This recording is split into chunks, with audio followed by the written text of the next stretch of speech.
Okay,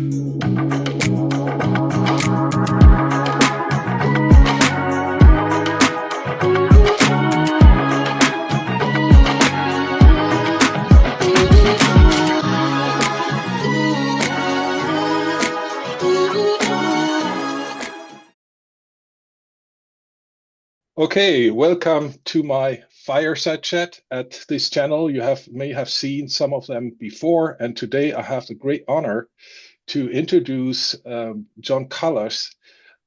He might not be known to people who are not from the field, but anybody who has been in internet privacy technologies and whole portfolio of things definitely came across his name in many different regards. So, John, very welcome, and thanks a lot for being on my channel. And I would like to ask you to just introduce yourself for a general audience. All right. Thank you. It's really good to be here and talk to you. I'm John Callas. I have been doing cryptography, security, and before that, I did things like user experience. And my very first startup over 30 years ago was to do collaboration on the internet. And in the early 90s, I wanted to do things like this. I wanted to reduce distance and to make it so that people could collaborate from a distance. And that's what led me into cryptography. I have worked for Apple 3 times for over 5 years in total. I was one of the co-founders of PGP. I was also one of the co-founders of a secure voice, video, texting conference system called Silent Circle. And we also produced a security enhanced Android phone that we called Black Phone.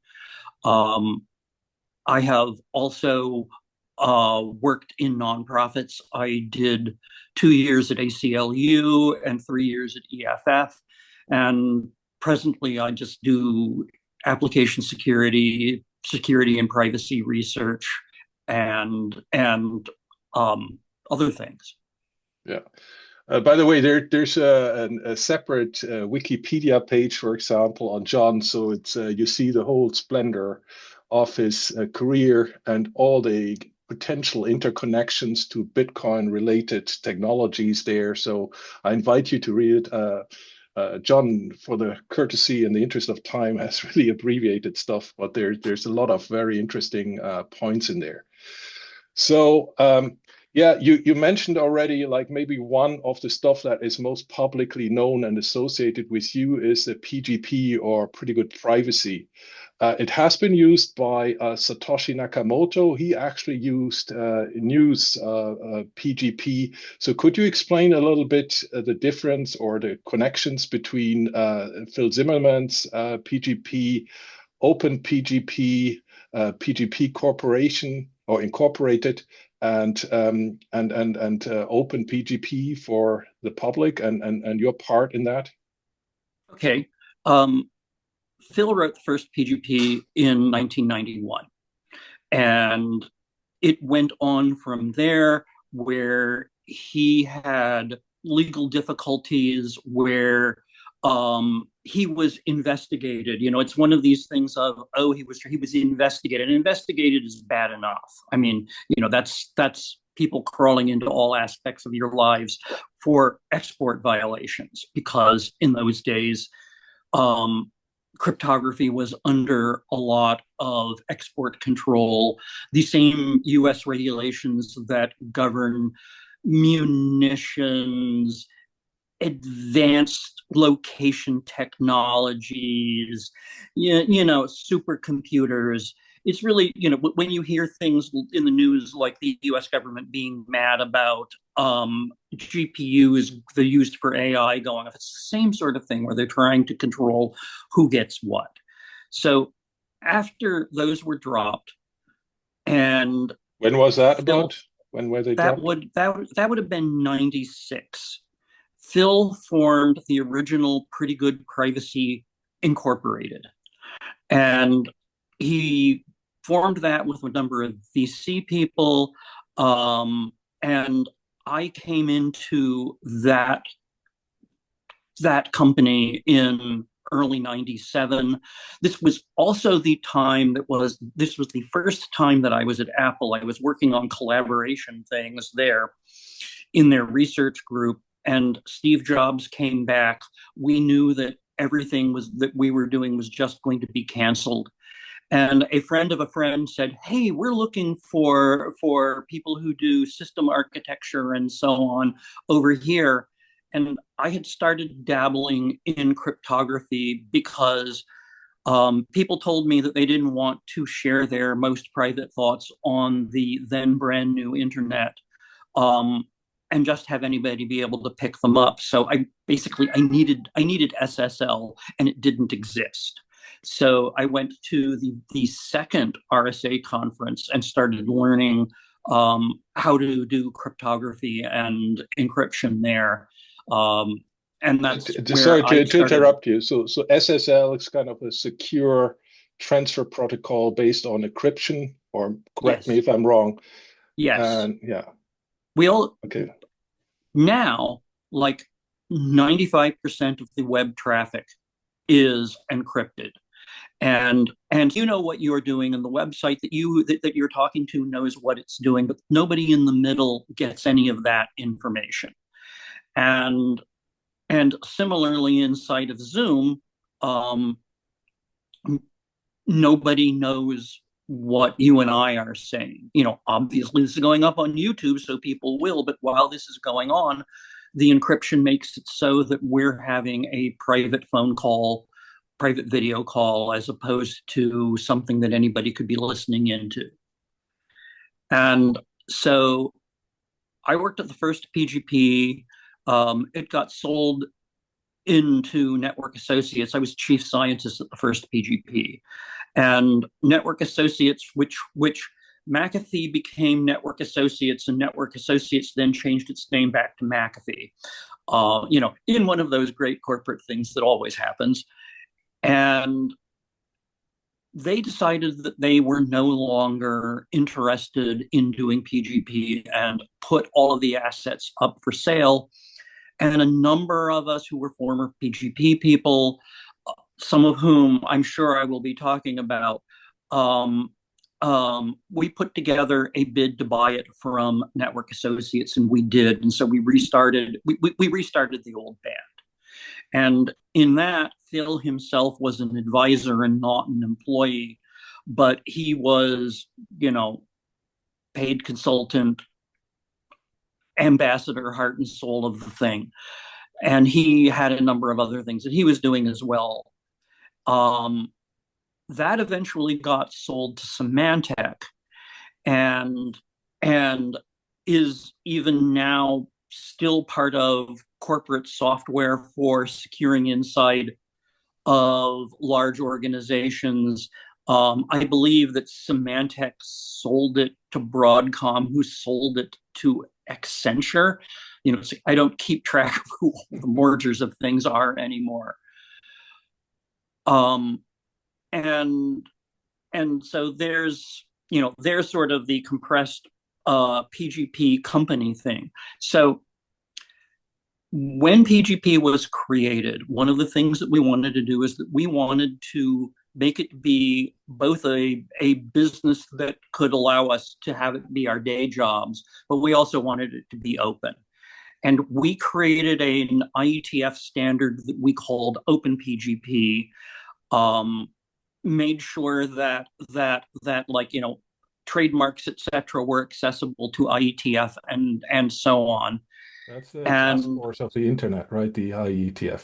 Yeah. yes, and the IETF standardized it, and I wrote the first two versions of those. There are other people who are updating it for newer, more modern forms of cryptography, etc. So OpenPGP is a standard, and it is used by a number of programs, including GPG, which is GNU Privacy Guard, which is built by a few people in Germany and other places.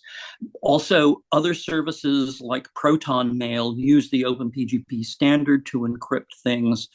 It's it is, to me, amazing how much it is still used. I mean, for example, when Apple sends out their security updates and they tell you what it is that they put into every release of iOS, Mac OS, etc., they still sign those emails with PGP.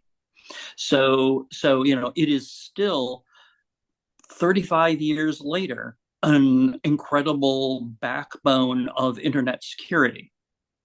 And was that look, my fireside chat here is of course about the context to Bitcoin, and in that context, of course, everybody's talking about the so-called cypherpunks. Like, can you explain a little bit? Like, I think you were part of some Yeah. news groups, like in this core part Um, sometimes. So could you um, elaborate a little bit on that, please? yeah. I mean, Cypherpunks was a mailing list. It was a mailing list that was filled full of people who were interested in using encryption and cryptography for new things. And it was a freewheeling, rollicking mailing list where people argued, they put up new ideas, and there were monthly meetings of people here in the Bay Area that lots of us all went to, and it was talking about how we would use encryption and cryptography to push society towards a better place. Um, it it was, how do we scale back from universal surveillance by using technology to to enforce things that everybody believed in, like that you should be able to have private conversations. But the objectives were quite widespread, right? So there were extreme anarchistic Oh, ideas and many other things. absolutely, Yeah. absolutely. You know, all sorts of hilarious um, um, amazing ideas that are today every day were kicked around on the internet. We talked about all sorts of ways where, if you could technologically enforce being able to lock information up and being able to do things like authentication at a distance, um, how would that change society? And many of those ideas led to things that 30 years later are just a part of how we do stuff, from, again, surfing the web and having that be private, to being able to pay for things remotely. And there were, spun out of there as well, other groups of people who did things. For example, there was a more serious emailing list called the cryptography list. I am now one of the moderators of that. My partner is also a moderator of it and does most of the heavy lifting on it.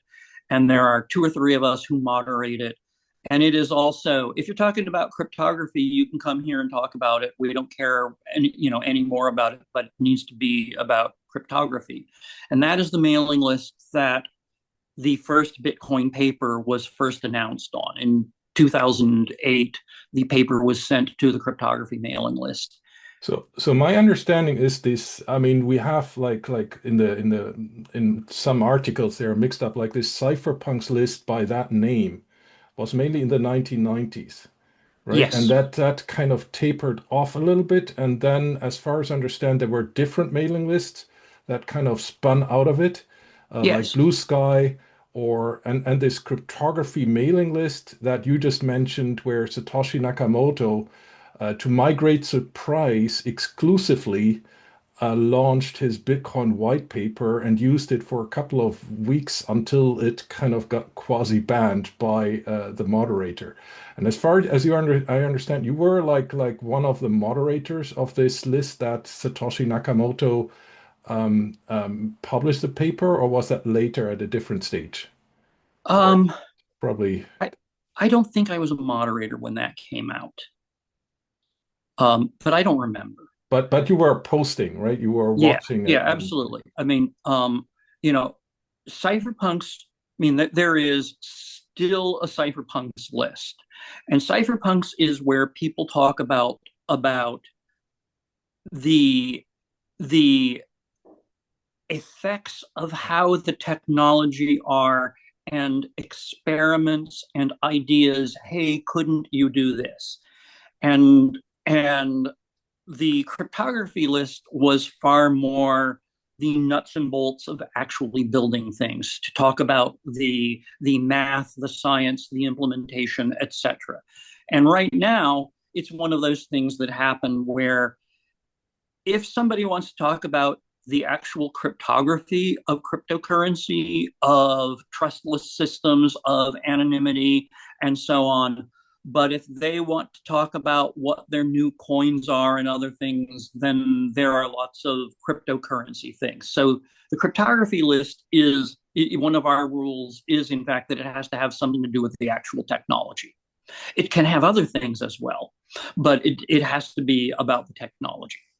so if you had, like, I always wondered, I'm coming more from an academic background, and we write papers, and I read like the Bitcoin white paper pretty much, of course, from a technical angle, but also to understand what kind of mind was behind that Mm-hmm. writing, right? And for me, it was like there's very controversial, but for me, it would have been like a brilliant student or an early academic who could, it's not easy to explain this, right? The blockchain technology with that what we call nowadays Nakamoto consensus is for me, I mean, in hindsight, you can say it's easy, but to invent it at that stage, I think for me was the signature of a genius, I would say. But Mm-hmm. I think like that list, and I talked to a couple of people who were posting on that list shortly before the white paper and after, but never really responded to the white paper, right? It seemed to me like it's like nowadays on Facebook or so, right? If nobody reacts to it in the next couple of hours, essentially, or a couple of days, right? And then it's almost forgotten. Very few people scroll back.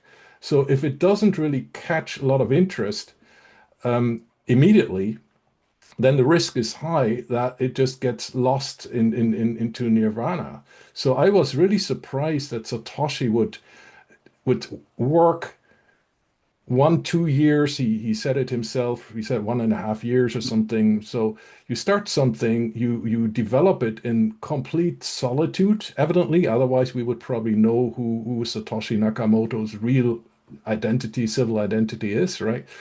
And I'm pretty sure he know the magnitude of his invention. Now that it becomes, I think today is even an all-time high just by coincidence. But I mean, it has become, I just looked it up, the 10th by market capitalization. Now it's of course debatable how much you can compare, right? But it's just would be in a certain way how to calculate it, the 10th biggest currency in the world. And he kind of anticipated that a little bit. I'm not sure how much he believed in it, right? But he did some calculations that, of course, not exactly, but kind of could already forecast the magnitude this currency could have. And then you go write this brilliant paper.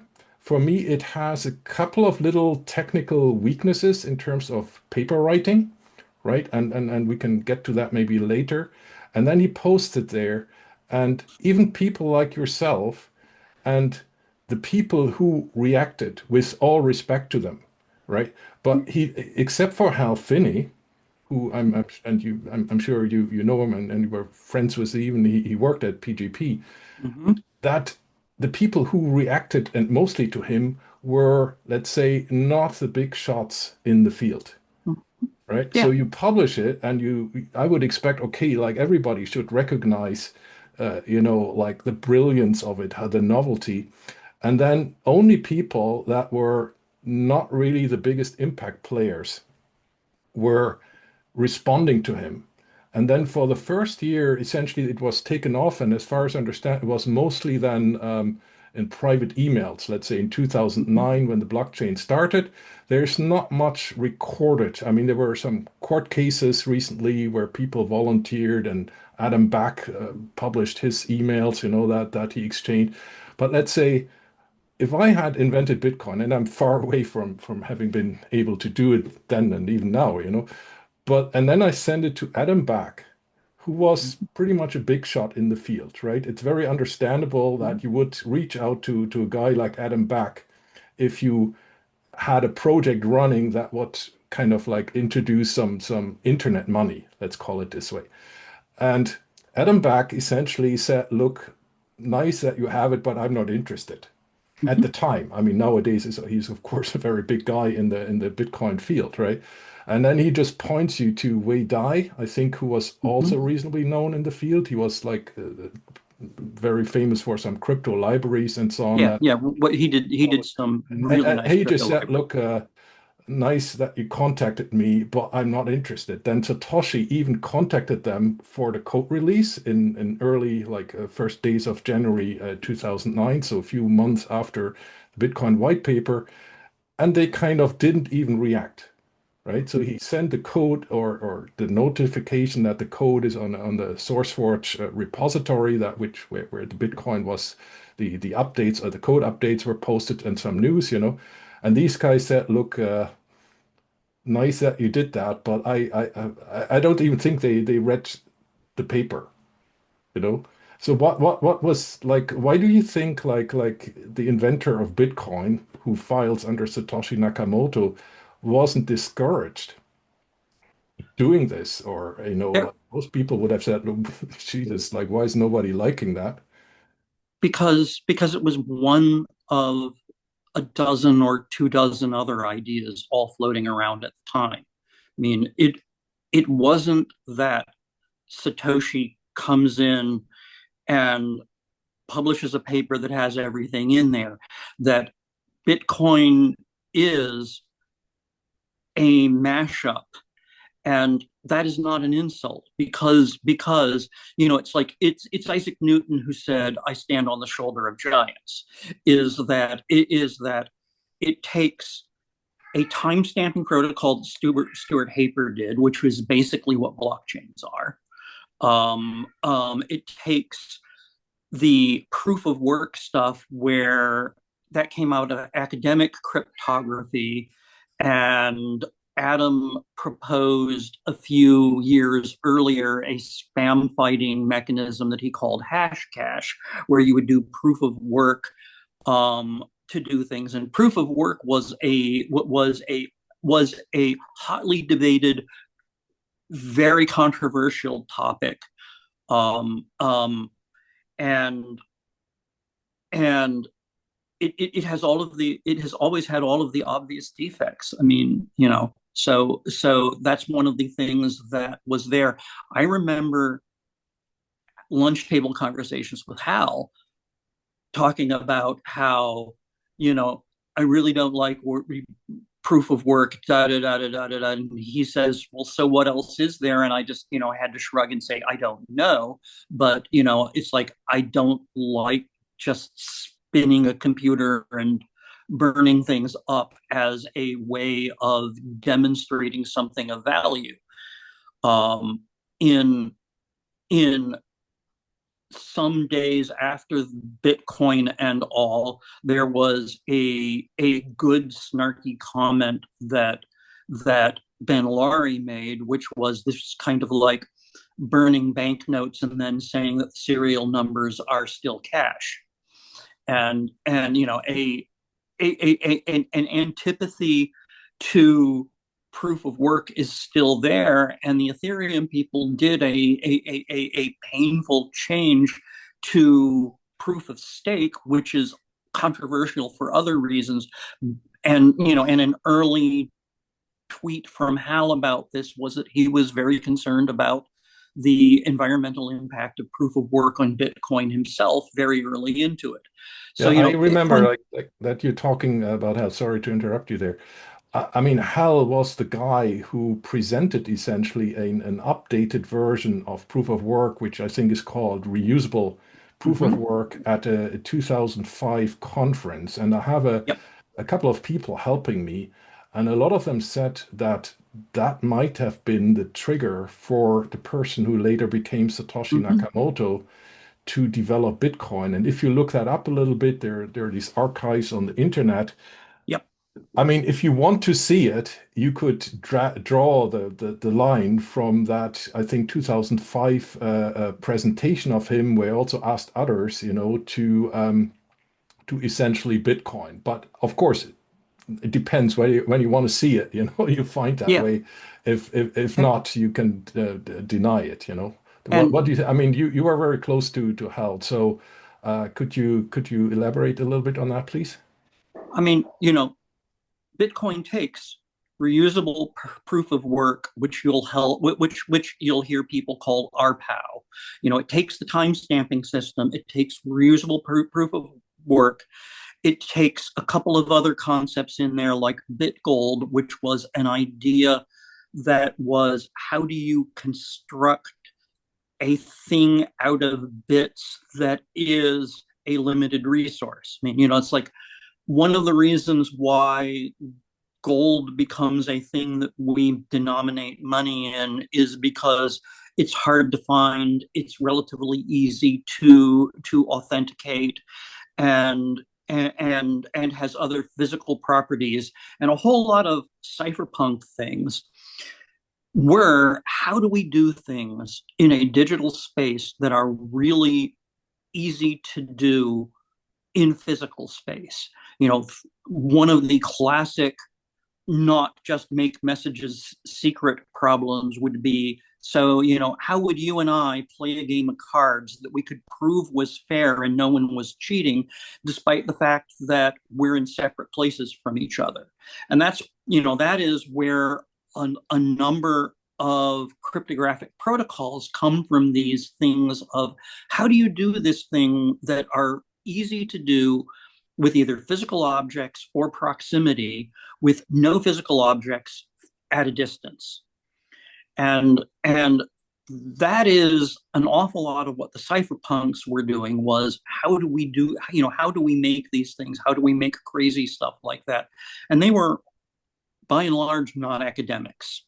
And then you had the academic cryptographer people who are also working on interesting abstract problems. I mean, proof of work comes from that, and lots of others do. Um, um, and then there's a sort of bringing all of them together into it. There were a whole lot of us who it's like we were all friends. We hung out together, even if it was only on mailing lists. There was also a set of conferences starting in '97 that one of the cypherpunk people, Bob Hettinga, started a financial cryptography conference on the island of Anguilla. And he did the very first one essentially as a totally transparent boondoggle. He lived in Boston. He wanted to go to the Caribbean in February. He needed an excuse to go to that. So he organized this conference in the Caribbean to talk about financial cryptography. And his catchphrase was, all cryptography is financial cryptography. That ended up going on. I mean, it still goes on. It got a nonprofit status board of directors. I did a stint on the board of directors of IFCA, the International Financial Cryptography Association. It's like I was on the board of directors when Bitcoin came out, and lots of us were sitting around and talking about this. I mean, we had academic journals talking about how you would do the cryptography of money at the time. And I think that part of the reason why Bitcoin didn't make a splash, and part of the reason why it took over, was that it was a synthesis of a number of other ideas put together extraordinarily well, and then they actually built it. And it's they actually built it that is the key there. We can imagine a slightly different universe in which they got kind of bored, and the Bitcoin paper was there, the code was, but they never really turned on the blockchain. They got bored and went on to something else. I And in studied that this. world, Bitcoin would just be a side paper Yeah. off to the side. I studied this, of course, the Financial Cryptography Conference, and as you said, as it started in the second half of the 1990s.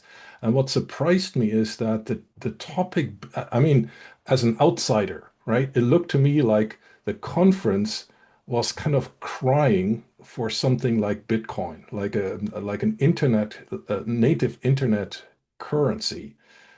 But the topic of Bitcoin, at least, I'm not sure what happened in formal discussions, but it was rather late that Bitcoin was a session topic at Financial Cryptography. I mean, given that you had all the experts aligned and some people like Peter Thiel and so on, he said that he attended the 2000 conference, probably in the wake of his PayPal stuff and so on, and they were discussing like a, I wouldn't say precursor, but like one currency like e-gold at the time, and we Yep. were discussing how I e-gold was going to would bring up become Eagle. what is now Bitcoin, right? So Mm-hmm. why was it that the community, in the same way as on the cryptography mailing list, was so slow to adopt it? You said it was just one other idea. I mean, Mm-hmm. the time was rife with ideas in the 2000 and 1990s even to have these currencies, right? Why was that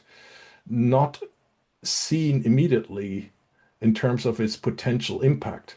What was like weird with Bitcoin that it wasn't really on the agenda of these communities that quickly?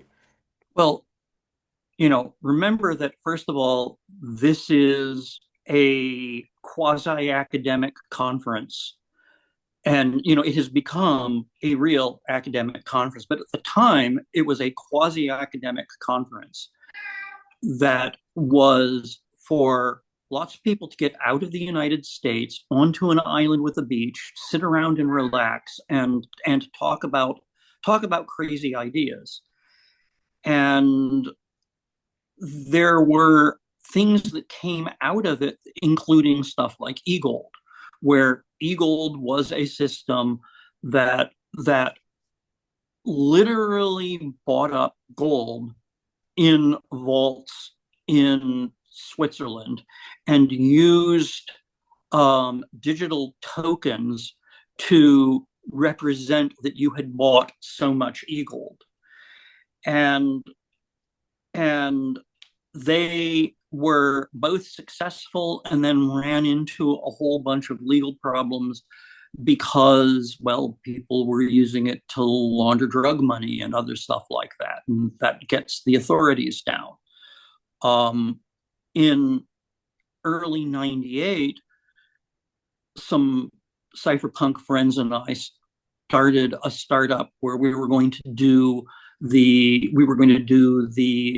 the company in Switzerland, where what we really wanted to do was to build an international payment system so that you could send money from one country to another, like Swift or or Western Express, etc., and be able to do it at a much cheaper cost to the person transferring the money than the traditional things we're doing. Because this was one of those, like, can we use cryptography to take this old system and make it be faster and better?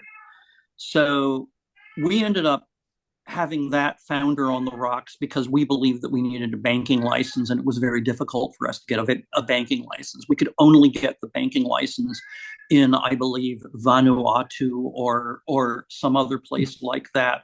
And that led to internal bickering of, oh my God, who would trust a company that is banking in Vanuatu? That's like, Cayman Islands only worse, blah, blah, blah, leads to arguments. And then the whole thing falls apart, which is, it's like the same thing could have happened with Bitcoin, where, they could have run into a roadblock and then decided they didn't want to do it anymore. There are lots of people who put things up. And so no Satoshi nor a direct representative did not submit a paper to financial cryptography to come and talk about it. So the reason you don't see the papers is none of them were submitted.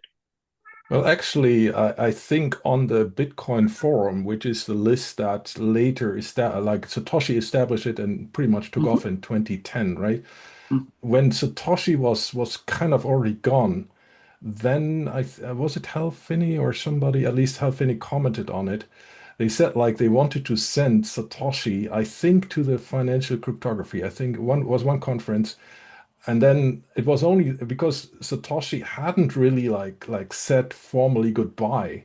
He said Mhm. that in some emails or so, but he kind of very unglamorously left the list, right? Mhm. Without any fallout or anything. It looked like his last message was going to be followed, and everybody was kind of still waiting whether, he'll be back. I mean, he had a couple of absences, like which he said like he was very busy and so on, which can be understood, because he didn't make any money on this, so he probably or he even said he had a daytime job.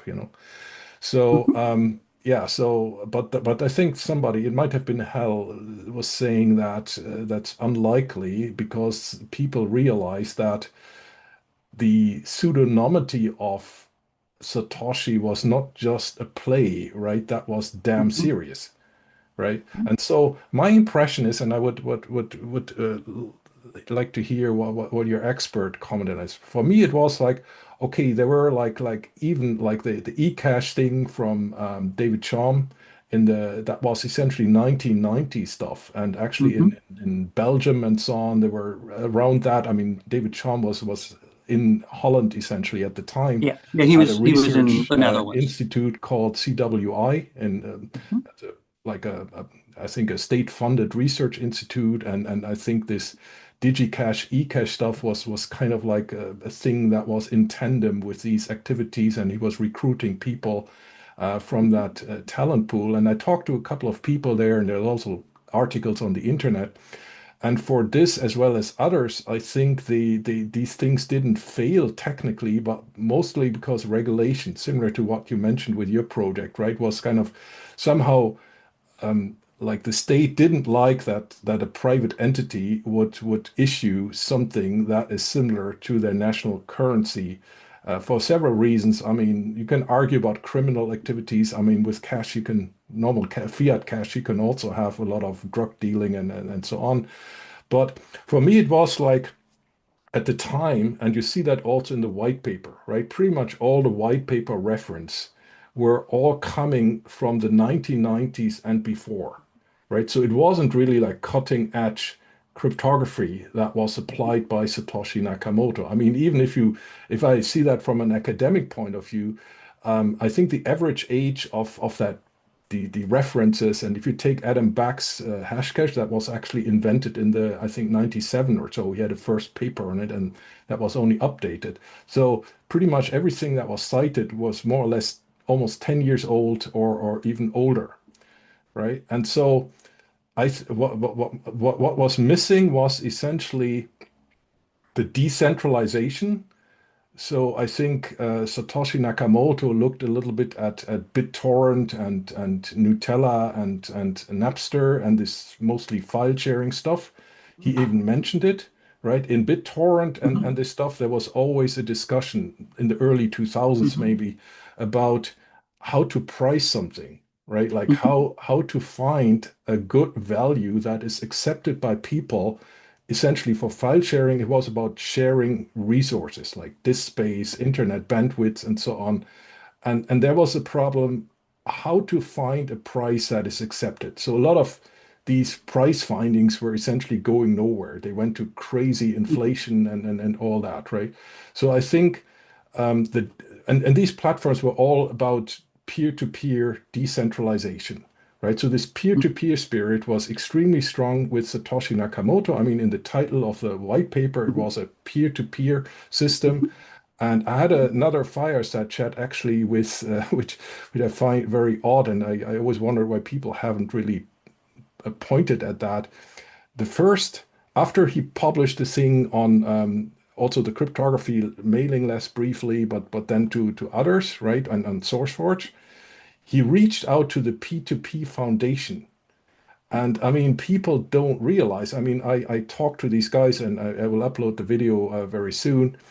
These guys were not about computing at all, right? That was more Mhm. like a social movement. They didn't talk about it. Was more like trading knowledge and so on directly, but not for the in exchange of a digital value. Actually, it was Right. like, I know this, you know that. Why don't you help me and I help you in return or so. So it was like ancient trading without money, right? And he posted a couple of weeks after he released the Bitcoin white paper, he posted the source code of that on that website, or at least the link to Mhm. SourceForge, and all these people there were essentially just like beginner computer, like people. They weren't specifically, I mean, they knew how to whatever operate their Windows computer, but they never heard about cryptography, or at least that was not a topic there. So I was thought like, why did he do that? I mean, like I talked to one of the leading guys there, and Satoshi even sent him private messages offering Bitcoin, Mhm. right? And but for that he would have had to install Bitcoin, right? I mean, the Mhm. infrastructure and the devices were not available at the time, so essentially needed to compile the source code and run a Bitcoin Mhm. node essentially to do anything or to accept it even, and that was beyond the reach of people. So I was wondered like, why did Satoshi restrict himself to the cryptography mailing list, where he didn't really get a lot of feedback? And then the next move, other than sending out a couple of very emails to select people, is to post for a few weeks. And I don't think he ever got any important or a significant response from him. I talked to a couple of people who responded to Satoshi, and they said, look, we essentially didn't know what he was talking about. So would you have any idea what I mean, was that P2, it was called P2P Foundation?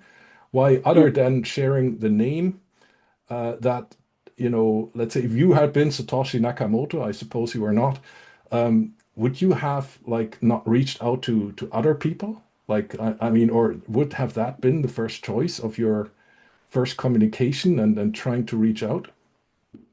Um, I don't know. Maybe. I mean, there are lots of people thinking about a lot of adjacent problems, and and it I history looks different backwards than it does forwards. When you are living through it, you don't know what the ending is going to be. You don't know what's going to be in the next chapter. Bitcoin was a payment system. It was a way to buy and sell things.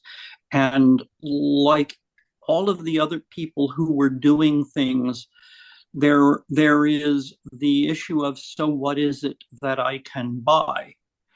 And Bitcoin has morphed from being originally a payment system into a speculation and store of wealth things. And right now, it far more resembles share of stock than it represents a currency. And and from the standpoint of somebody looking at what's going on, Bitcoin was a really, really good version 0.1 of what you would want a digital money system to do. It is not anonymous. I mean, this is one of the things of it's not anonymous at all. It's pseudonymous in the sense that a Bitcoin wallet address, you don't have a name attached to it, but there is a whole science. It's like I know cryptography slash cypherpunk people who now have companies that will analyze blockchains to tell you who's doing what on them. Um, it doesn't have a whole lot of capacity for a throughput of transactions. Um, it it it it it ends up being, well, there's the proof of work problem too. So it is it is important because it synthesizes a bunch of ideas. It is important because it's a new twist on a bunch of these things. But most importantly, that they turned it on. Yeah, I mean, And for me, oh, sorry.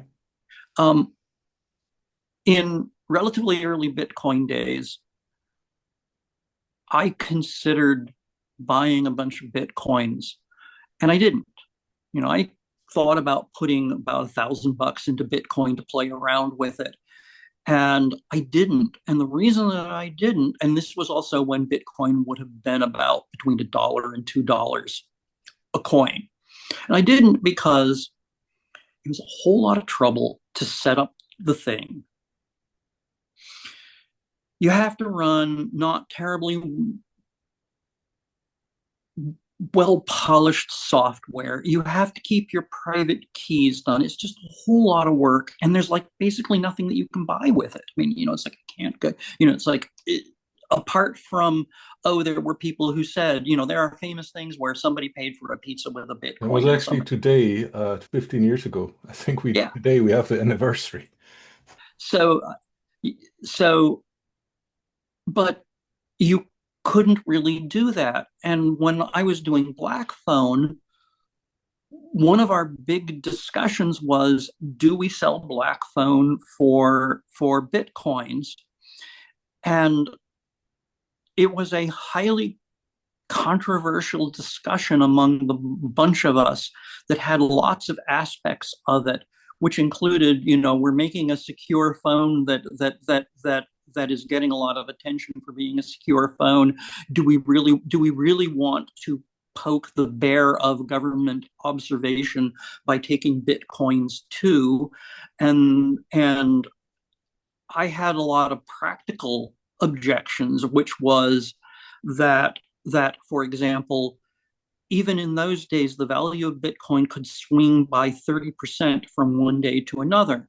And so if you sell a $600 item, and by the time that you can get to the bank to cash your money in, your $600 is now $400. You've gone from making a profit to making a loss on it. So, there was what the heck are we supposed to do? This is just a whole lot of trouble. And we found another group of people who were trying to set up a marketplace where you could buy and sell things with Bitcoins. And they said, we'll buy a bunch of your phones as a wholesaler and we'll sell them for Bitcoins on our site. And we said, gosh, thank you. That takes all of the trouble out of our hair, because we're just, we're too busy doing secure communications and so on. We don't want to it's worse than accepting payments in a weird currency that you've never heard of before. Suppose that you wanted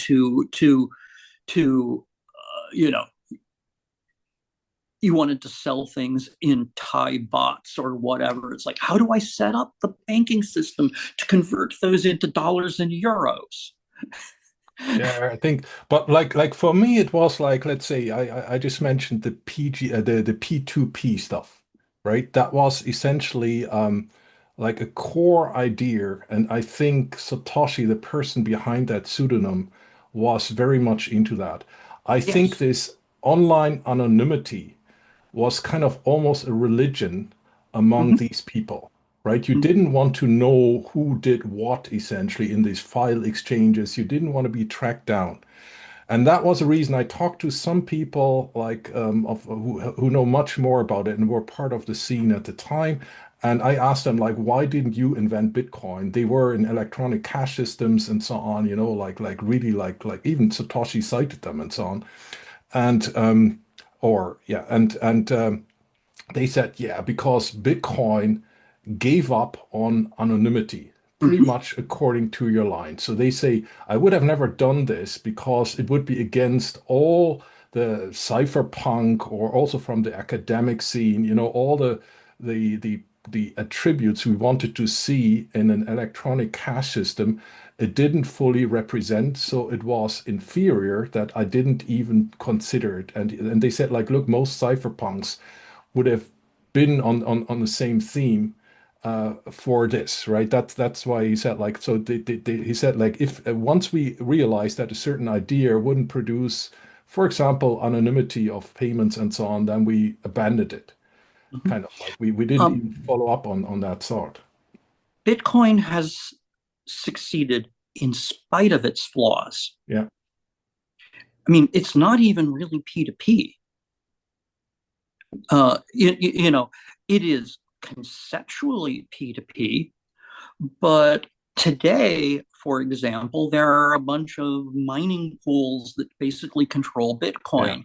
yeah. And there's like 8 mining pools that if they got together could by fiat dictate what goes on in Bitcoin Yeah, because even they have. Satoshi said at some stage, and that was like in 2010, these mining pools were already forming, and he Yeah. said at some stage that he didn't like it pretty much, right? He said he didn't expect it, and that, as far as I understood it, it was like, okay, that's against my idea, right? That is kind of an undesirable development. Okay, I mean, if you're talking about Bitcoin nowadays, we probably need a couple of days for discussing it. But like I think like Satoshi coming from that scene and in my idea is okay, at some stage he said, okay, I'm not going to get a decentralized system that cannot be taken down by central authorities without sacrificing anonymity. And as much cypherpunk, I don't think he was like a fierce cypherpunk. You know, he was like what that never really resonated through his post. So either he shut that down, this internal voice, but like he was very unpolitical. I think most, you know, like Hell and these people are said to have been highly political, kind of changing politics and so on through cryptography. So I think he was a moderate cypherpunk and he was pragmatic and just said, Mhm. look, I want to get this running. The only way I can get it running is the decentralization. So he did from my perspective, if you look at it, you know, or even by seeing that his identity hasn't been revealed Mhm. even like 17 years now after the posting. I mean, that said that he did an awful job. I think he choreographed the whole thing from the very inception, right? He didn't really speak to people, at least not to people that came out since then, you know, about his identity. He never really discussed, as at least not in the context of a Bitcoin, right? His ideas, even a year or so prior to launching the white paper. And then he said, okay, there, the other problem that was, you know, I think that the first messages that responded to his posting were it doesn't scale. And actually, Mhm. you know, if you're honest, it doesn't really scale. It doesn't I mean, scale. it has been made to scale in a certain way, but because it has become not really like a currency in the sense that I can Right. go like in a shop like with my MasterCard or Visa or so and pay. I mean, there's of course workarounds nowadays and so on, but it's essentially it wouldn't really scale, right? It has a transactions per second, which is kind of I think you can count on 2 hands or something like that, you know, Yeah, at the it's 70, original it's zero level. 70 something. Yeah. So he kind of said, look, I don't care. This is an idea which is going to work. I think he was very well aware of the other problems. So anonymity he sacrificed, scalability he sacrificed a little Mhm. bit, but also I think the value pegging, right? I think most other things you mentioned, e-gold or so, they were essentially I have a fiat or like something that is recognized as a scarce entity that is accepted as a monetary value or can be exchanged in a monetary somewhere in a safe or in a bank account that was controlled, right? And Mhm. and that problem he kind of solved, from my understanding, in a very, very clever way by essentially making the issuance of the currency kind of the value finding itself, right? So it's kind of cleverly entangled and so this I think it's called nowadays Satoshi the Nakamoto consensus, and I think that idea is extremely new at the time, right? That wasn't, as far as I understand, that wasn't out, or what do you think there? Um, you said what I was about to say. Satoshi is a pragmatist. If you go and you look at this and you say, here's how I want to put this together, and this also relates to previous questions you had, like why were people not impressed with it. It aims to be anonymous and it sacrifices on anonymity. And there's a hand wave that says, well, nobody really knows who these addresses are, so they're anonymous. And the anonymity researchers who were doing things said, but now the first time, the first time that somebody accepts a payment, you now know something about them, and you can start walking the blockchain and say, this wallet has interacted with these other wallets. And when I put into other real world things that are even like timestamps, and this is, people have done analysis to try to find Satoshi, and they've done analysis that includes looking at the timestamps of when Satoshi was posting emails so as to try to figure out what time zones Satoshi might have lived in. So, it isn't really anonymous. It's got proof of work, which is problematic. And we all know, the problem with proof of work is that it's burning stuff. It's got the problem of, while it is peer-to-peer on its face, it is plainly obvious from the very start that mining pools are going to coalesce in, and that you are going to get an emergent centralization. And so the diehard distributed people were annoyed that there was nothing to enforce decentralization. So that was a thing. It doesn't scale because there's, in the sense that you couldn't run the world financial system on it.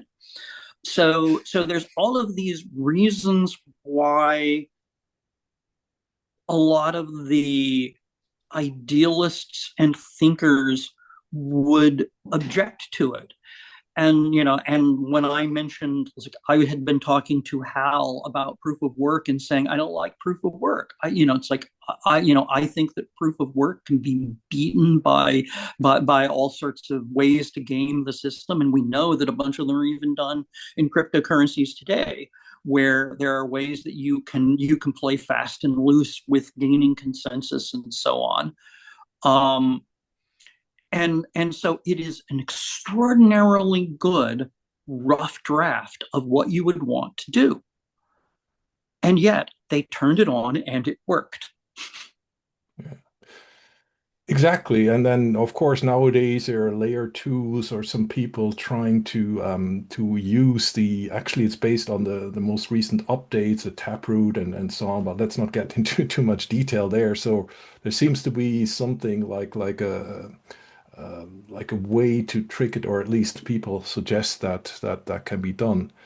The other thing is, like, as you were also or are still a privacy researcher, right? If you look at this protection of his anonymity in the virtual world, I mean, of course, it's easy to establish somewhere an account with a fantasy name and so on. But if you look at it, I mean, there's a psychological dimension, right? I mean, like, this guy is probably in his mid 50s or early 50s or so right now, right? I mean, he might have a family and kids or a girlfriend or whatever, and a normal life.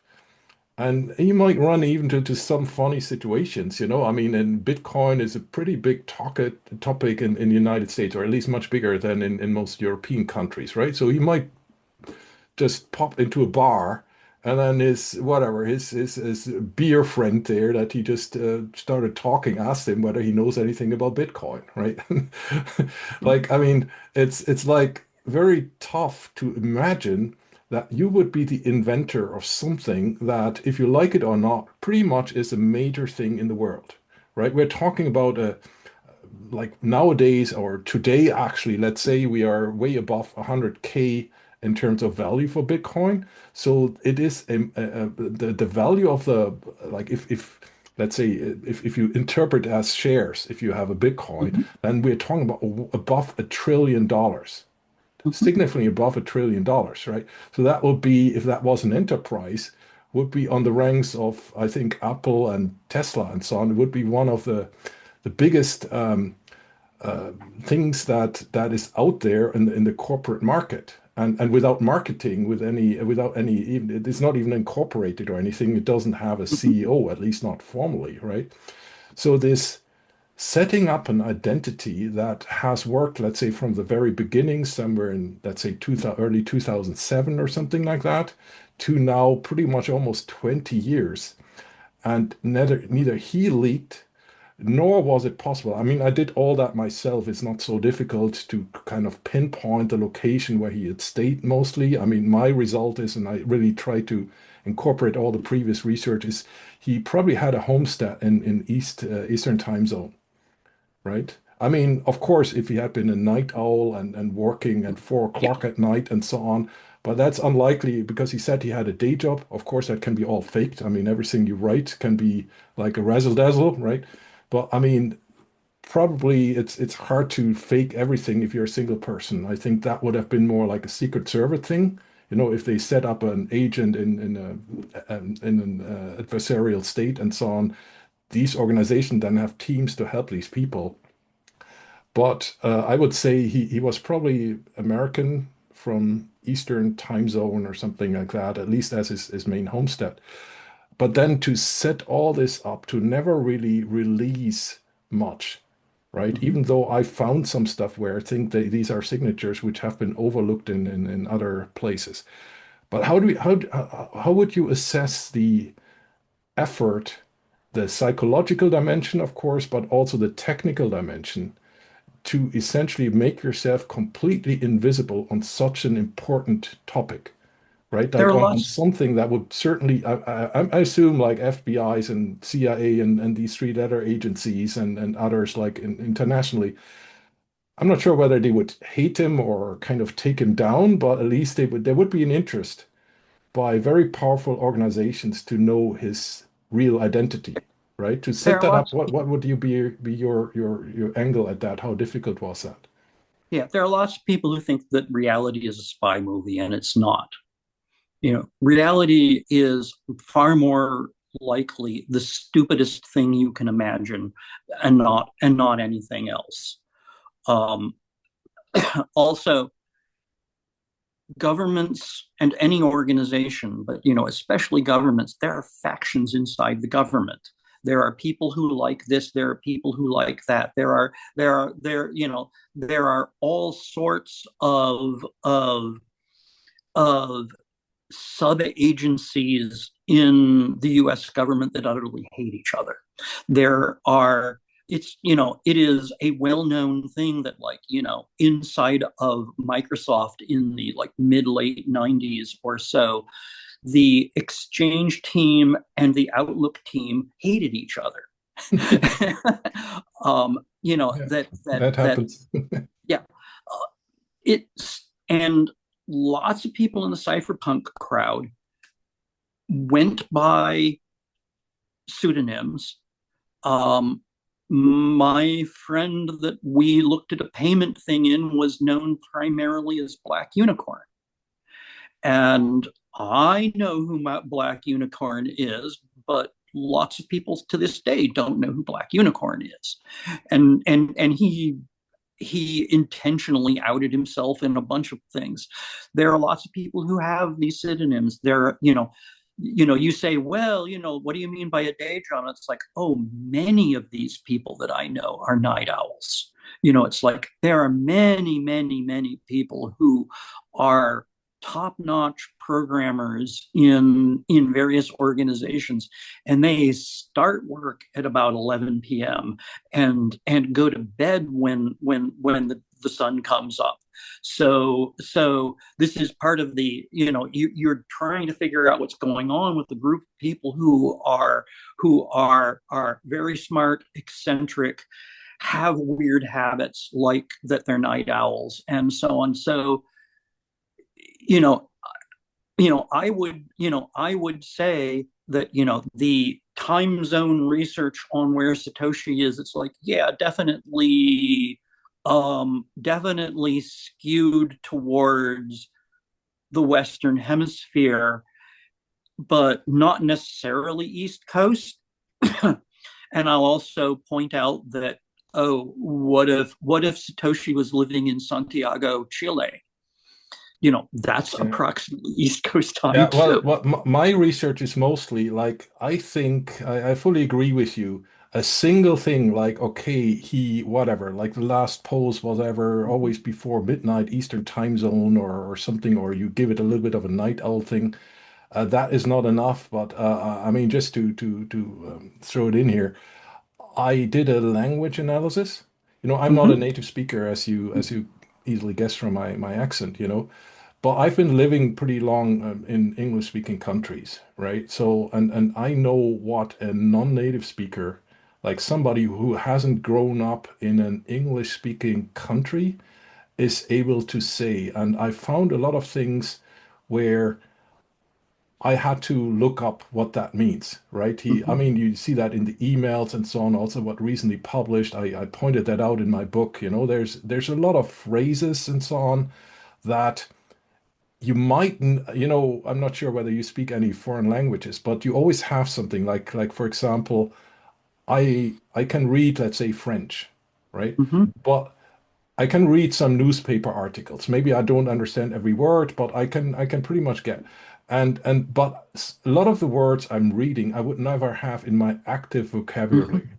right? Because especially, let's say, swear words and things that are a little bit ambiguous and so on, you wouldn't know as a foreign speaker whether it's appropriate, right? You don't know whether that's something that is more common in certain circles, or whether it is not too naughty or something like that, You understand certain things, but you would not have them, you wouldn't be confident enough to use them in your written stuff or in your social chats and so on. And so his language is definitely somebody who has at least immersed himself through probably the formative years in Mhm. a native English speaking country. And I think it was more about America.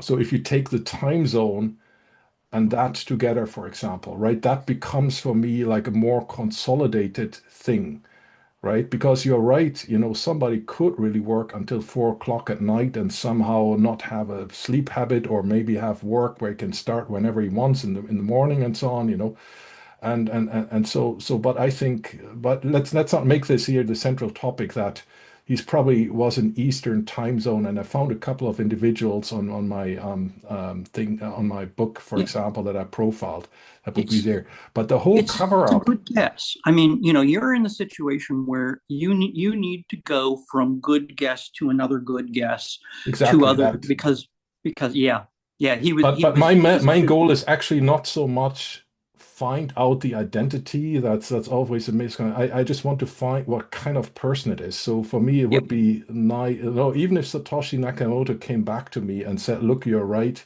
but I don't want that my Mhm. identity comes out," I would be completely fine with him, and Yeah. and I wouldn't say it. But but back to the cover up, right? I mean, if you Well, think about that, so the I want to touch on a couple of things. yeah, A okay, lot of what you were saying about language. It's like um, I am these days a really bad French speaker. I first started learning French when I was about 5 years old, studied it when I was in grade school, little bits in college, and other things. But I also a lot of the grade school things that the classes that I took were a lot of them about how to be an exchange student. And so, ironically, I can swear in French better than I can talk computer terms because it's like oh my god, what is the word for that? Because especially in French they don't use a lot of borrow words from English, so I have to remember logiciel for software, and all of it is, it is ironically my profession that I am least good at in French. And I also have the English speaker problem with French, which is that it takes me several days to come up to speed to be able to speak it reasonably well. But if yeah. I go out on the street corners, I go to Paris and everybody speaks English at me because, half a syllable comes out and it's much easier for them to talk to me in English. They don't want day. They don't want to deal with me stumbling through my French. Yeah.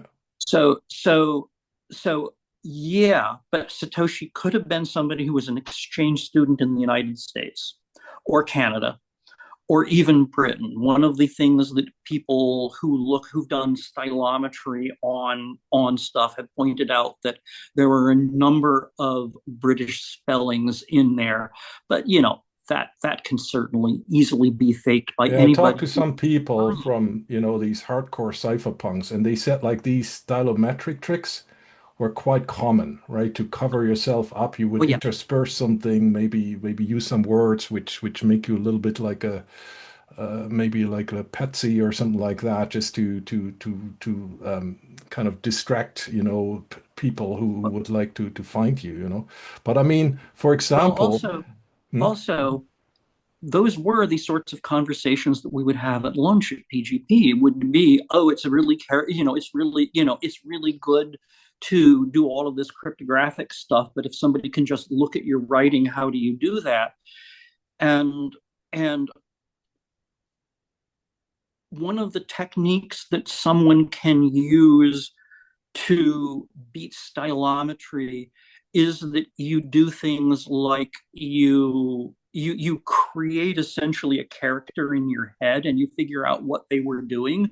So if I decided that I'm going to be somebody from Western Europe who speaks English extraordinarily well, but they make mistakes, I can practice this sort of thing, like, talk in chats of practicing what's the sort of mistake that, somebody from Belgium would make when they're speaking English? And I intentionally make those mistakes because they make me look like somebody who English is their second language.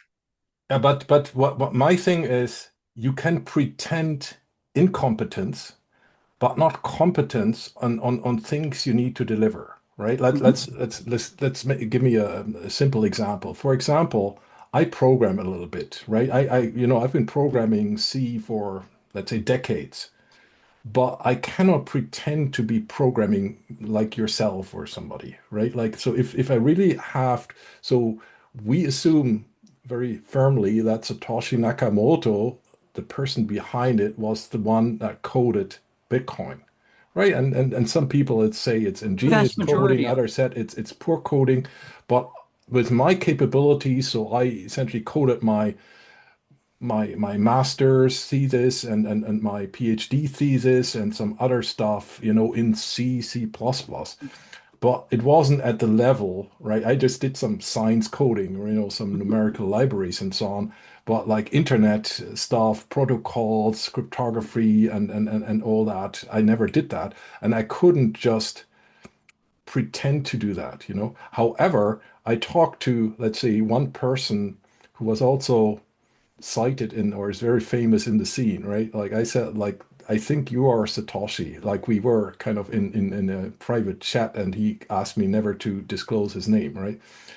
And like a typical excuse was I wasn't interested in coding, and I said like, look, if you really wanted to pull off Bitcoin, right, and you had everything together, and you couldn't subcontract somebody or delegate coding, right? I'm pretty sure like this, you have been celebrated as a kind of like as a prodigy in the field, right? So if that had been the only thing missing, you probably could have learned C, C++.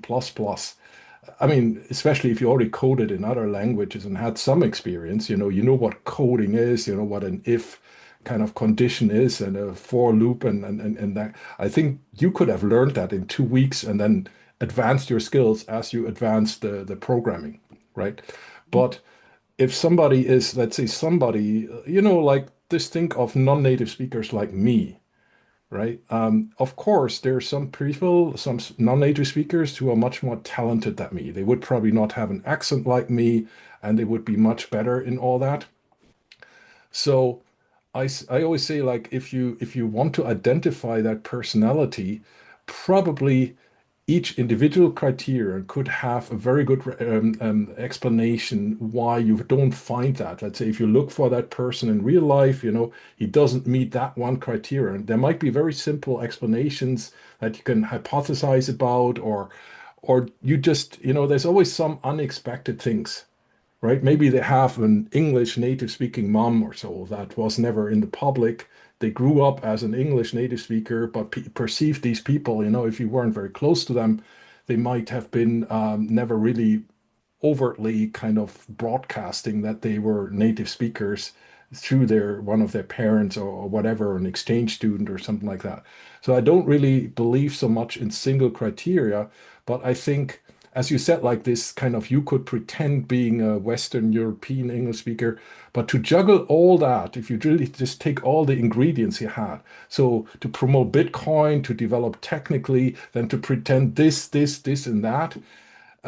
If you look at spies, right? I looked some videos, there's some of these spies who kind of, for some reason, could reveal how they were trained. Often, all that is even in the public domain, right? They can speak about it. So not about the secrets they do, but they can say how they were trained and how they were set up for whatever, being active in Pakistan or something like that, And that is usually some sophisticated training, and they were specializing. So they didn't have to worry too much about too many other things, right? They didn't have to develop Bitcoin secretly at one hand and then pretend to whatever, a lot of Indians or Pakistani or so that were whatever an a cover identity and whatever, having links and all the games they're playing.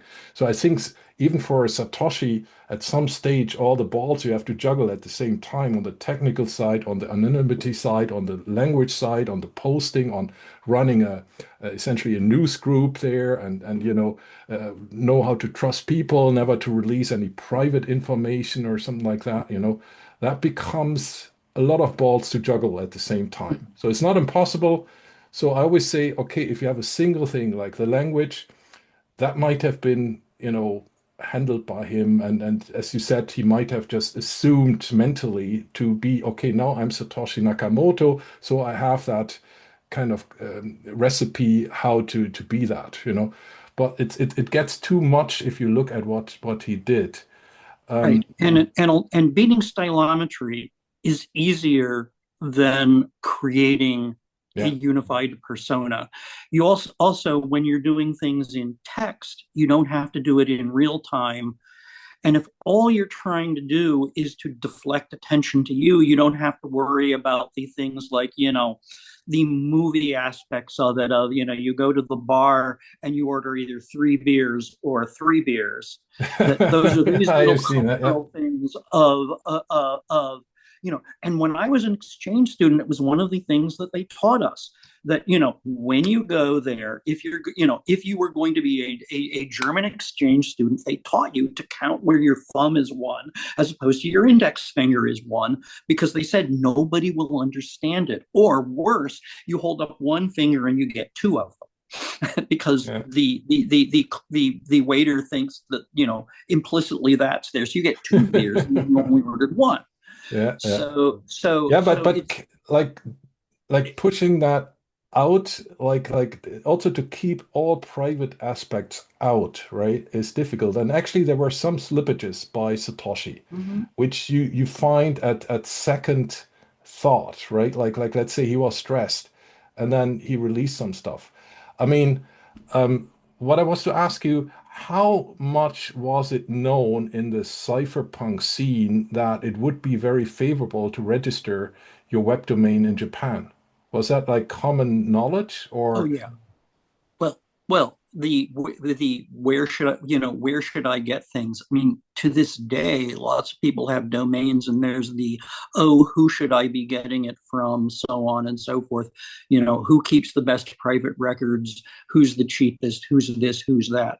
So yeah, I mean, discussions of those sorts go on all the time, and particularly if you decide that you want to use a Japanese pseudonym, registering your domain in a Japanese registrar is, in fact, it is what the kids today would call a flex. Yeah. But in the cypherpunk scene, I mean, there was a very strong and is still a very strong cryptographer community in Japan, right, within industry and universities. So that was pretty plausible. I think nobody really questioned in the beginning, also because pseudonyms were just accepted in the community, right? I mean, if somebody came up with a certain pseudonym, you would just accept it or not really question somebody first thing, because you all wanted to be anonymous and it wasn't like, oh, who are you really or so, you wouldn't really. There are all sorts of my Yeah, friends from ages and ages, and I know them as their nickname. yeah, And in some cases, I know their real name because their Facebook entry is under their real name, but I know, oh, that's so and so. yeah, yeah. But I mean, in the cypherpunk scene, I don't know that there were not many, or I didn't find any Japanese pseudonyms. Right? Mm-hmm. So the normal thing you Oh, would be like it's a great taking place to whatever, put you'd be pseudonyms. Mickey Mouse or some Yeah. funny thing or something that relates to some of your passions or something like that, or some combination of letters and numbers and something like that.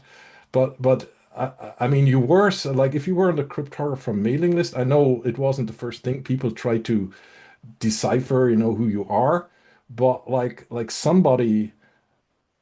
I mean, he established like a typical Japanese first name. I think I even have a friend in Japan whose first name is Satoshi, right? I mean, that was way before Bitcoin. And Nakamoto is also pretty much like Miller or something like that. It's not a name which would, in Japan, if you're Nakamoto, that wouldn't raise an eyebrow, right? That Yeah. would be just if you say in Japan, I mean, I even have friends in Japan. Funny enough, Satoshi Nakamoto is not a household name in Japan. It's not really like everybody knows that Satoshi Nakamoto is the inventor of Bitcoin, right? I Yeah. mean, that's just a side story. But so he picked a name which essentially pretended a real Japanese identity, or maybe some Yeah. Japanese person in the US or so. But essentially, if you establish that name it was like an unsuspicious name Right. that would Like, just be a Robert normal Cooper. Japanese person, right? So he didn't say I'm ninja fighter or something like that, something that really like pretended, okay, everybody should think I'm Japanese, Mhm. right? And then he went to this anonymous speech, which was kind of like that was a Swiss guy who owned by a Swiss guy who is still mysterious. Right? No, so nobody, I mean, his name is Michael Weber or something. And he had that funny thing that he promised that you could send cash in an envelope to an address in Switzerland where he registered something like a bank. I'm not sure, like I think he called it Weber Bank, so just his last name Bank. It was registered to some apartment in some village in German-speaking Switzerland and then you could kind of and so that was kind of funny a little bit because the inventor of digital cash evidently put dollar bills into an envelope and send it through classic mail, to And this is Switzerland. what But we of course, call the on-ramp and off-ramp problem. yeah. And It's like then how do you get your money into the cryptocurrency system and how do you get it out? yeah, and the second thing, kind of in a slightly different context, but if you think about it related to it, he when they released the emails between Marty Malmy, who I think was just I mean, it was all respect again, but he wasn't really a big name in the crypto space, right? I mean, like, so I just think I found that pretty amusing that Satoshi at some stage, I think, had the problem that he had to entertain the fees for the bitcoin.org, right? So I think he made up part of that story, but the story he created was, okay, he has a friend or somebody he knew who was willing to give him let's say $2,000 without telling him what this is for, right? And so, but he didn't. I mean, that's what I interpret. So he didn't want to take that money into his account because, of course, that would compromise his anonymity because then you have KYC and so on, right? So he needed real cash essentially because he couldn't at the time Bitcoin wasn't invented, so or was just very fresh, so nobody would accept really Bitcoin at the very early, in 2009 or so or Sure. 2010. I mean, So and in and, and he then sorry he essentially then said to Mal, so he wanted Malmi to be the guy who essentially takes over essentially the formal level of the Bitcoin registration, right? So he said to Malmi, I have somebody. He doesn't know what it's for, but he's willing to give me $2,000. I was thinking, yeah, but that was also something where he stayed anonymous, right? I mean, like you don't really want to tell somebody, okay, I need $2,000 for Bitcoin and give it to me, and he's his friend, so he knows his identity. So evidently, that was somebody who didn't know his identity. He didn't know what he was doing, right? Otherwise, he would have had a visual or you would have a witness, because cash you kind of have to really meet and hand it over, right? So I think it was fake. But then he said, like, okay, and then this guy I want you to tell me your. So he asked Malmi essentially for his postal address. And then he said, I don't want the money myself, so I don't ask this friend to give it to me and then I post it to you, right? But this guy who doesn't know who I am, who doesn't know what I do, he's going to put like $2,000 in an envelope and send it across the Atlantic into to some guy he doesn't know in Finland. And I was wondering, and I would be curious what you say. I mean, in Europe, you would not find these people. Would that be something like you're based, I think, in the Silicon Valley area, right? Like San Jose or something.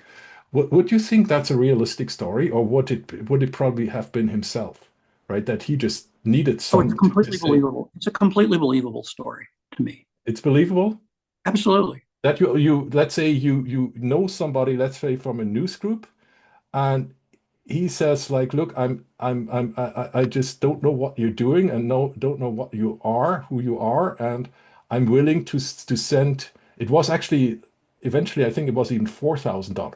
But I guess in Silicon Valley money is a different thing, right? Like for a lot of people, 4,000 is nothing. And these people giving But angels investors these are and also these are also people who want to do things for the value of saying, yes, I did it, and it yeah, is but he didn't possible. tell him what it was. If he had said, "Look, I'm gonna invent a cryptocurrency, we can, like bypass banks and so on." I understand that Silicon Valley would have these people who just give, you have all these foundations who collect millions of dollars to Well, run something for idealistic purposes, right? there's there's a huge worldwide problem of scams where people send absurd amounts, tens, hundreds of thousands of dollars to people they've never met and they had conversations with on the web. There's an entire industry of scams to get money out of people this way. I mean, to the point that if you get an unknown text message that says hello, it's probably a lead in to see whether or not they can scam you. Yeah, but it was a donation, right? So it wasn't really a promise. You send whatever few $1,000s and it's going to go in a company and you have a share in it or just for goodwill. I mean, if you tell people, look, it's for essentially, I cannot tell you the purpose. I'm not going to reveal my identity, and you send $4,000 across the Atlantic to a guy in Finland. I mean, I don't know, but that seems to me like that was just an excuse for himself putting the money into an envelope and just sending it over because otherwise it would have been hard for him to justify why he wouldn't register the domain or entertain the fiends himself. Um, I mean, like because I think the anonymity, as we said before, wasn't really a big deal in the early days of Bitcoin. I mean, like I have another podcast with a guy who actually made an article in a regular media outlet on Bitcoin in 2011. So he essentially talked to all these people, and I think he didn't even mention I mean, Satoshi was already gone there, but it wasn't really the first topic people were thinking of, right? It actually Mhm. took a while until people were really, oh, who is actually Satoshi, right? It Mhm. didn't really matter in the first couple of years because when it was in the cypherpunk community or the early Bitcoin community, these people were used to not knowing, as you said before for yourself, right, who is behind a certain handle. I mean, Hal Finney even said in his famous interviews there, he thought he was really dealing with a guy from Japan. Mhm. I mean, like I don't know whether Hal really played open cards there or whether he had Mhm. some things he didn't want to share. He or Yeah. might just wanted to protect this, but he said that, even though Yeah. I think he was not he was certainly not naive, right? I mean, you Yeah. knew him well, so Yeah. he knew the Absolutely. games, right? And when we were doing Silent Circle, one of the things that we did intentionally, which was a secure phone system. There were lots of people that we worked with who wanted to have the system be as anonymous as possible because they were doing business in Asia, the Arabian Peninsula, Eastern Europe, and they wanted to have a thing that couldn't be traced to them. We made sure for years that you could pay for a 1 year subscription with a gift card that you could go to a department store and buy. And we did experiments ourselves here in the US where it's like I got myself a SIM card and did not give any information about who I was. I paid for it absolutely in cash. And and and I didn't even lie to the clerk in the store because like I wanted to see how easy is this to do. Um, One of the guys who worked for me went to a Walmart and bought a cheap Android phone to put our stuff on as a burner, and a SIM card, and he paid for it all in cash at a Walmart. We made sure that these sorts of things were possible because we believed enough in the anonymity to make sure that we were not just blowing smoke about how this was, but we knew it was possible to do this. So while it is certainly unusual, we're already talking about unusual people. We're already talking about people who care about these things deeply. And how do you think, like, I mean, what I'm also, and not only me, is puzzled about, right? I mean, a lot of these people who, let's say, first in the pre-Bitcoin years, kind of started these electronic payment systems, right? They were pretty much entrepreneurial driven, right? They wanted Mm-hmm. to make money with it, which is, Mm-hmm. of course, not a crime. It's actually, No, he was, no, David yeah, David Chown, when he did DigiCash, yeah, and it's fair his enoch. goal If was to create Yeah, I money mean making that's why you enterprise. start a company, right? Yeah, I mean yeah. that's very normal. So how many of these people were so idealistic? I mean, we've talked about the pragmatism of maybe sacrificing or compromising some hardcore cypherpunk objectives for just getting it rolling out, you know.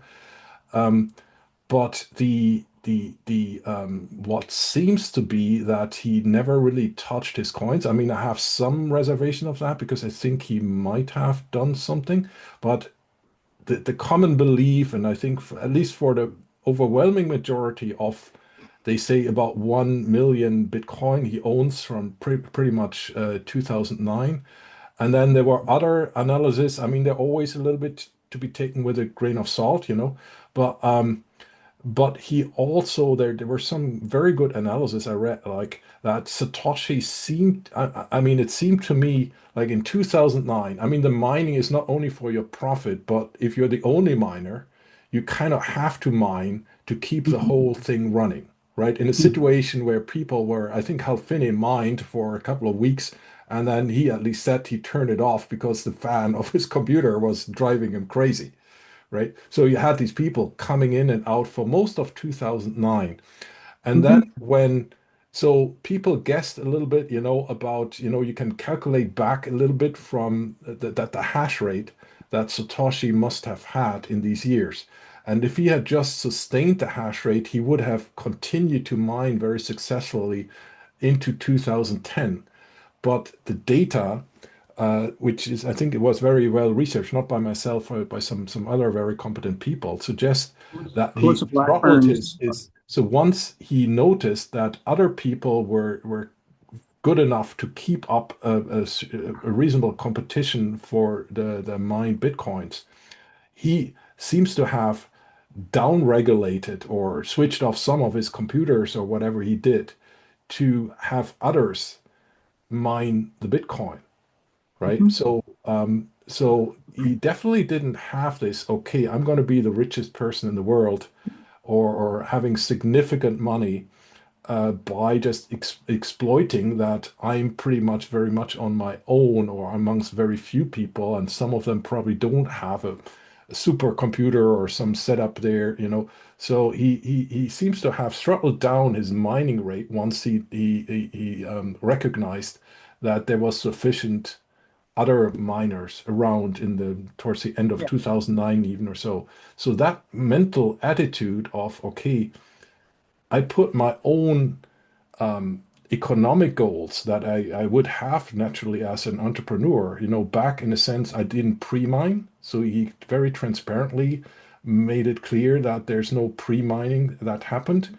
And then throttling back arguably in the rate and so on. How many people in these circles that were interested in money, in electronic cash, wouldn't have been led by maybe not being the only one who having money with that, but to secure a sufficient share of that as much as So, possible. so how many times all the money you can spend in your lifetime do you need? One times all the money you can spend, two times, 10 times, 100 times. There comes a point when you get an awful lot of money, and the deltas in these are surprisingly close, where you have enough money where you have to go up your own life. You become a celebrity. People recognize you on the street. You have to have a bodyguard. You have to have like, actual physical security. You can no longer live just in a house. This is one of the dangers of having a lot of money. It's very interesting to look at, and there are articles that you could find if you Google things of winning the lottery is one of the worst things that can I've happen. read that. Yeah, yeah. Um, there is a very interesting book that I have that was a bunch of interviews with movie stars and other celebrities. And the recurring ongoing theme in it is how much being a celebrity ruined their life. And strictly speaking, if they had to do it all over again, maybe they wouldn't. I mean, maybe they would, but they'd certainly think about it a lot. So part of this is how much money do you actually need? When I was in some regular old startups in the late 90s and so on, and there was one of them where the senior managers did a very nice thing because it looked like we were going to have a IPO that would make everybody a whole bunch of money. And they brought in people to talk about what you should do, because most people who just get a whole lot of money do things like they blow it on a fast car, they take lots of vacations, they do things, and then 3 years later, all the money's gone. And they're worse off for having had the money than otherwise. One of my Yeah. colleagues pointed out that if you have a mere approximately $10 million, you can have that generate $1,000 a day indefinitely. And his comment was that for those of us who grew up not rich, it's hard to spend $1,000 a day. It's easy to waste $1,000 a day, but Yeah. spending $1,000 a day is actually a lot harder than you think about. And this is Yeah, even but there are movies and other stories about somebody is told they have to spend $1 million in 48 hours for whatever the contrived reason is, like, this is how you make even more money. It's the Well, terms for the it's more a philosophical thing, and I fully agree with you. But I mean, still, our culture in Western countries cultivates the idea when you're suddenly super rich and everything's brilliant, and then you only realize, with a lottery winner, only realize once he has the money, that it's not the definite a way to serendipity to having like all this. But still, I mean. The I other think that thing is why, but I mean, the other question is if Satoshi wanted to show, and he could still do that, right? That he didn't care about the money, or he's happy enough, or following your philosophy, which I find really like great and so on. But I mean, apart from that, he could have burned it. I mean, the good thing about the blockchain is you could show others uh, very cleanly that you burnt the money, right? It's not like the bank robber. Like, I mean, there's always these cases coming up, where people did some not so legal stuff with tax and so on, and then they never find the money, right? They say I squandered it or something like that, or I haven't, or have some dubious story, but and you cannot prove it, right? So they can essentially not pay back what they stole in the bank or robbed from yeah, other but people. if you burn the money, you're now even more famous. Yeah, but I mean, Satoshi, let's come back to Satoshi, right? Uh-huh. If he wanted to make the point that he is altruistic, he could have burnt the money, and that What? evidently didn't happen. The, Right. the, the 1 million Well, Bitcoin would be very I easy to burn. I think that the million bitcoins were lost. Yeah, Lots of people will have their, why hasn't Satoshi spent anything out of the original tranche of a million bitcoins? And I think the key for that wallet was lost.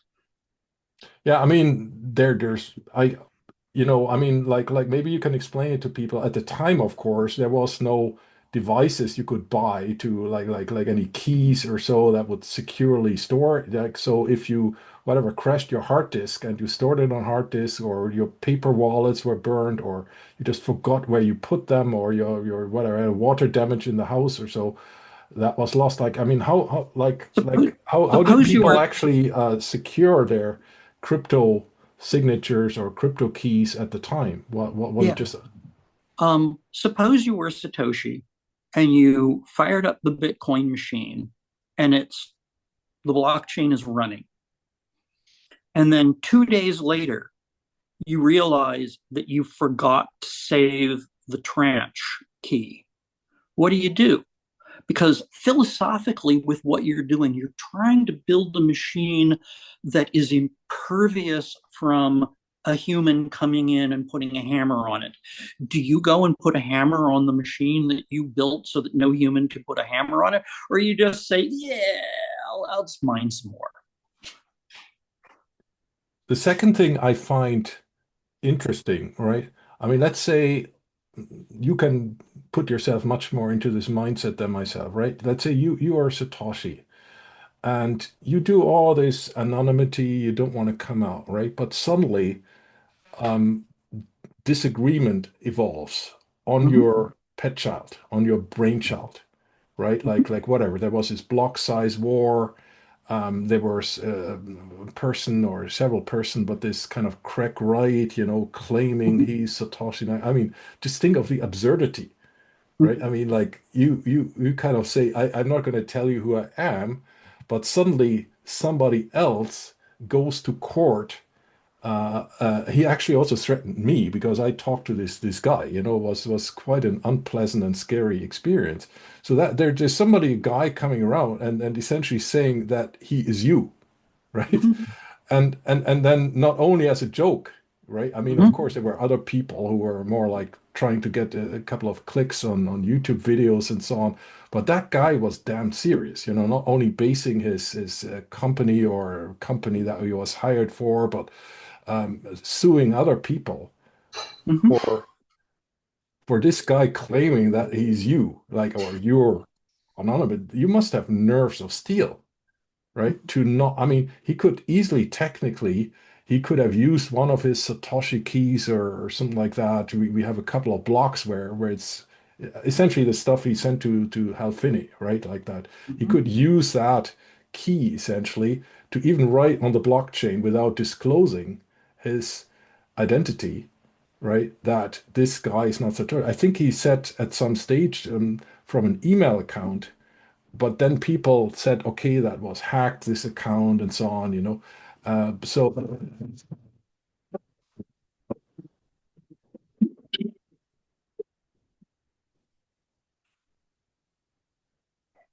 I'm missing what you're saying. Your audio has cut out.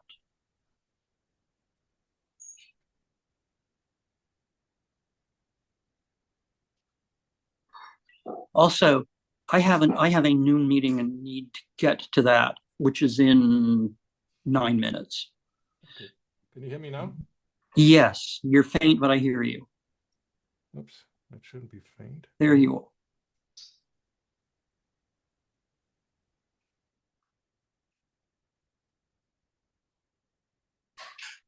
No? Yeah, I hear you. A bit faint, but Yeah. What about now? yeah, that now it's fine.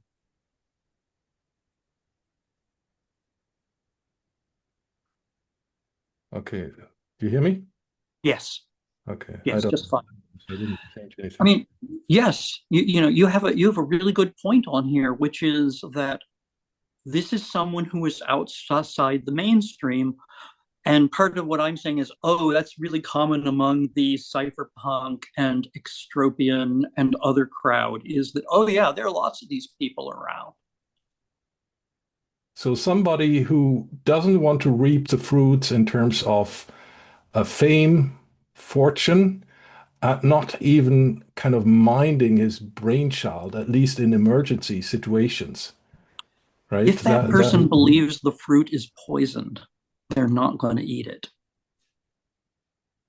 so you think it's still in his mind to kind of like protect it, maybe for um not in I mean like I have some people with a lot of experience in the field that helped me a little bit or even very much. And they told me, look, one idea could be that Satoshi could still be involved in crypto, even in Bitcoin, and Mhm. could have just shown, let's say, there's a couple of, let's say, I'm not going to name the ones, but this person pointed out to me that there were some, let's say, blockchain related startups that got way too much money for the business plan. They got, he said, let me like simplify it. There were a couple of startups where well, he had startups himself and so on. He said like normally you would get like a single digit million amount Mhm. for an early business plan that hasn't really been unfolded, without, just ideas and so on, some ideas how you could make money.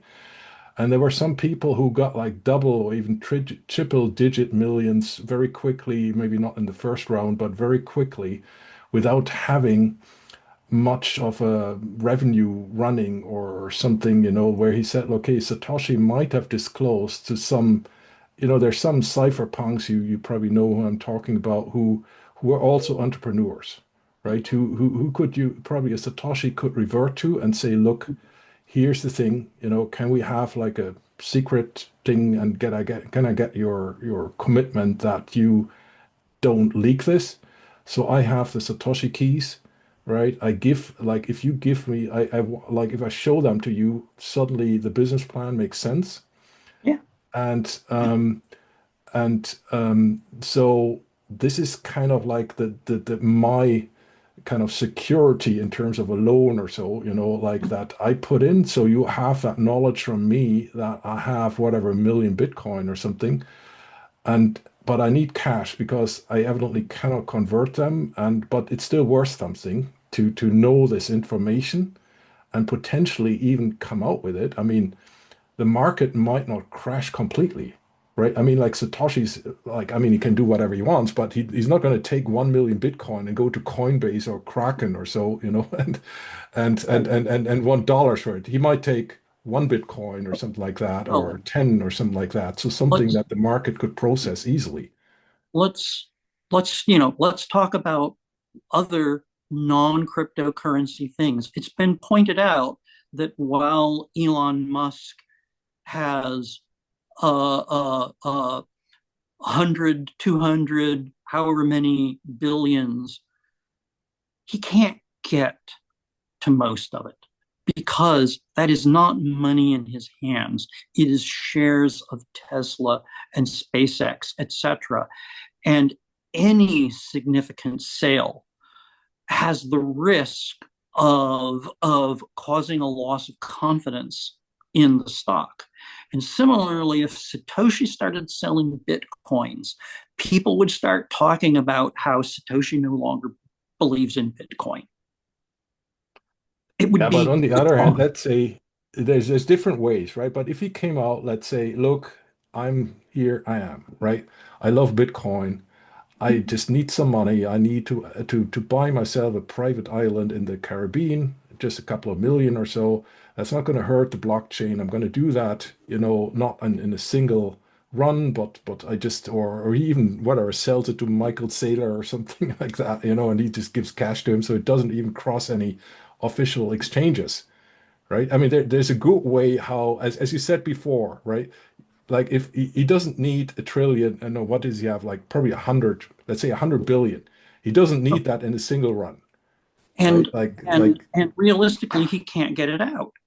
And playing upon your analysis, Satoshi could go and buy a really big house in Vermont for $200,000-300,000, which is like now 3 Bitcoins, and have a really nice retirement with a few tens of Bitcoins. It's like Satoshi can have a really nice life and a really nice house on the east coast of the US out in rural whatever, these suburbs of Burlington, Vermont for 15 or 20 Bitcoins. But what like because you're also from the corporate world, right? Let's say if you take a guy with the skill set of Satoshi, right, with now decades of experience. I mean, he said he like whatever, he has been in the field since the whatever 2000s and so on, has now decades of experience. If that such a guy, was not saying I'm Satoshi, but just if you got the CV of such a guy, right? And he could work probably like he could probably pick the job he wants, right? At Apple or Windows or so, or Microsoft. So he would easily make a few $100,000 a year, if not more, with that skill set. So we're not And talking about a poor that's guy. good enough. And that's good enough.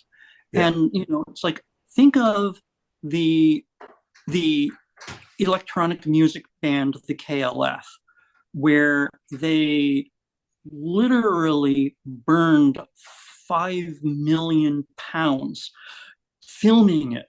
They dropped out of sight. There are other bands where it's like the participants are totally unknown. There are all sorts of people who are eccentric people like lots of us who have done these sorts of things and just vanished out of sight and rejected money. Yeah. And Look, I think I need to go to my next meeting soon. yeah. Okay. So I think we had quite a extensive and very good meeting. So let me thank you a lot for this. And do you have any final things you still want to say about Bitcoin or Satoshi that we haven't covered? Or there's probably a lot, but maybe like the No, most important thing or I mean, I think I find Satoshi believable as a person from someone who has been in the world of cypherpunk security, privacy, anonymity. It's like none of this is weird personality wise. Like, yeah, I know a lot of people like that. yeah. And do you Um, think like you wouldn't? I mean, I evidently researched you, and you seem to be like one of the guys who pretty much knew or knows and also knew at the time. It's very unlikely that the real person behind the pseudonym has never crossed ways with you.